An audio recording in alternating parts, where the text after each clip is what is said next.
What is up, guys? This is your boy Andy Matrix, and today, man, I mean, I don't know what Square Enix is thinking. I don't know what Square Enix is thinking. I mean, at this point, Square Enix should just let themselves be bought out by Sony. I mean, seriously, if they're gonna go down this route, and I think this is just, I mean, seriously, what is the purpose of this? What is the purpose of this? I mean, you know very well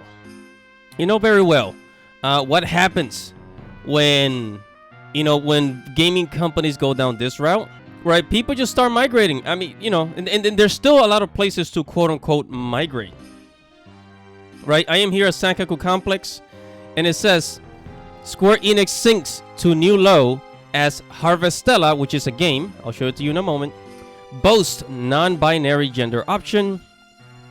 So you can already imagine, right? I'm going to try to zoom in here. But if you take a look, this is the menu of the game we're about to talk about. It says select gender, male, female, non-binary, right? Now, you're probably wondering, why is this bothering me? Andy Matrix, why is this bothering you? Like, why do you care about, like, a third selection for gender? Like, what's it to you? I mean, why can't you just leave them alone? I'm gonna tell you in a moment, but before we get started, make sure to subscribe to the channel. Make sure you hit the notification bell for future notifications. Guys, I talk about anime, manga, video games, geek culture, Japanese culture. If you're into any of that stuff, make sure to subscribe. Now, so first let's start with Harvestella. What is Harvestella? Okay, so it's actually a game on Steam, right? So it's this game right here. Can I zoom? Can I zoom in? Right, it's this game right here. It's a Steam game. It's looks like an RPG game. You can farm. I guess you can go on missions and do all that stuff, right? I haven't really dug too deep into it. The news just kind of came to me. As I was searching for a video to make, right?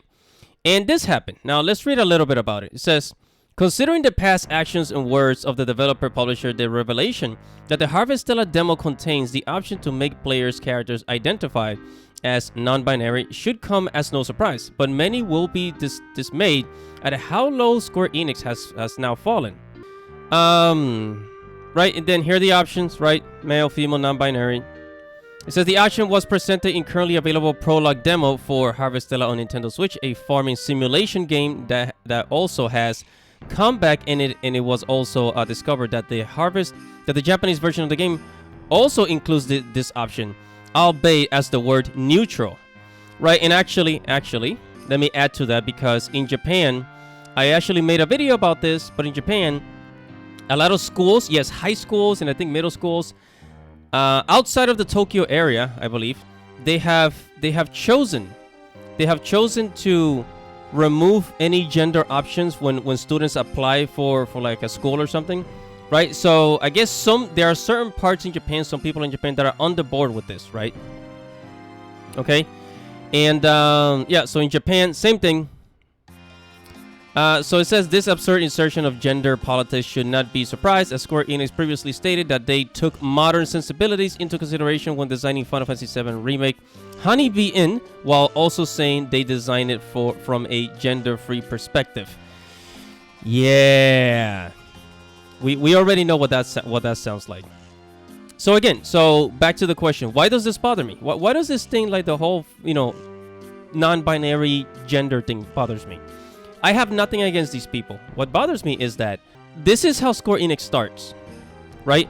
The reason why we like Square Enix, the reason why we like anime, the reason why we like Final Fantasy and all of these Japanese RPG games is because they are not like the West. They have not been washed with political messages, political correctness, and the whole gender identity, which here in America, in the West, in the UK, in the Western world, Canada, America, people are sick and tired of this. Right? People are sick and tired of this. And now that we see this here, it makes people it makes you wonder, like, what else are they going to do? Like, it's only a matter of time. I give it like 5 more years before Square Enix absolutely cracks. And they say, okay, well, let's just do what the Americans are doing because it's popular. Let's do the political correctness thing. Let's do the gender swapping. Let's do the race swapping. That's why it bothers me. This is a slippery slope. This is a slippery slope. That's exactly what it is. Right from here, Square Enix is just gonna go directly down the Western, the Western media way. You guys know what I'm talking about. I don't have to go too deep into it. And then, of course, people are gonna be tuning out of Square Enix and maybe buying a few of their games, a few of their titles. Aside from that, nobody's gonna freaking care, right?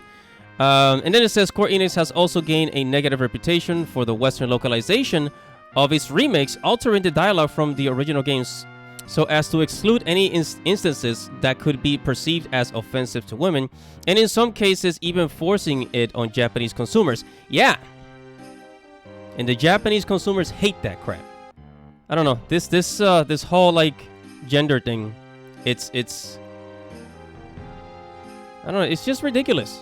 And then up next, Square Enix, they're just gonna go directly into political correctness. But hey, I mean, who are we to decide, right? It's whatever. All you have to do is not buy the game. Anyways, whatever your thoughts are, make sure to comment below. Make sure to like this video, subscribe to the channel, hit the notification bell for future notifications. Guys, thank you so much for watching and listening. This is your boy, Andy Matrix. Godspeed.